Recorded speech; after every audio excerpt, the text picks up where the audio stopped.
Okay, we're going to look at how to use some of the single note lines that I've shown you and some of the slides and other techniques to create a lead line against a rhythm.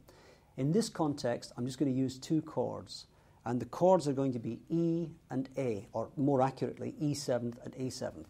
Just to recap how we get these seventh chords, if I have E major here, which I showed you back in the caged, as it was called, lesson, and I remove this finger, third finger, I get E7th chord. If I take the A and I take away this finger, I get the A7th chord.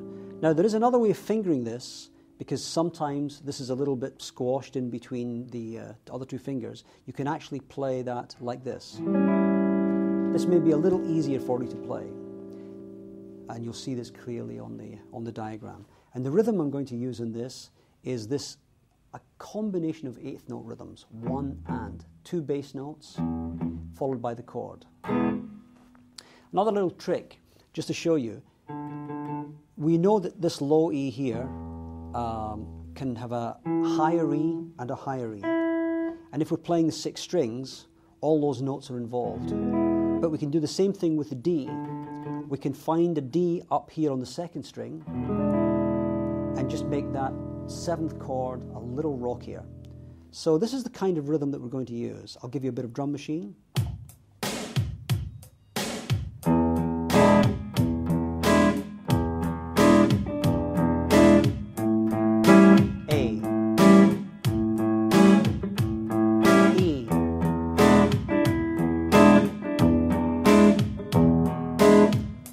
Okay, this is the type of rhythm. Now over that, we're going to use the E minor pentatonic that we were working with earlier, incorporating some of the slides.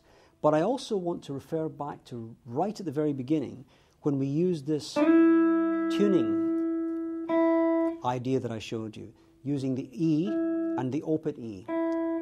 And this time we're adding a slide from the D to the E.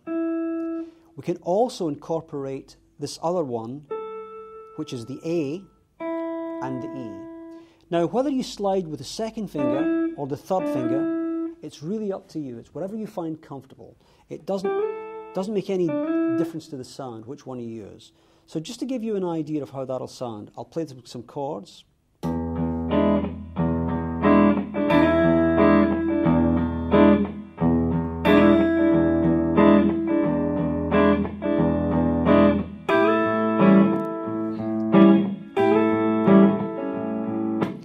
So that's how you can use those open string chords. Now if I combine that with a little bit of the pentatonic,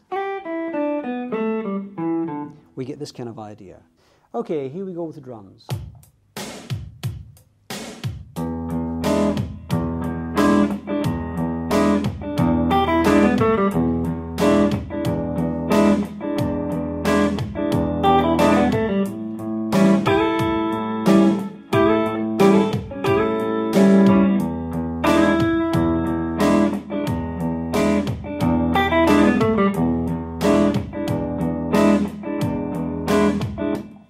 Okay, that gives you an idea of how you can work on your single note lines and develop individual ideas through just swapping them around, changing how you play them. So as you probably begin to realize, each of the sessions that I've given you is going to work in a way that you can build these ideas one on top of another. So I really encourage you to work with them and try to find new ways of using them. I'll play out for you using the drum machine, and you can try some of your single note lines against it. Here we go.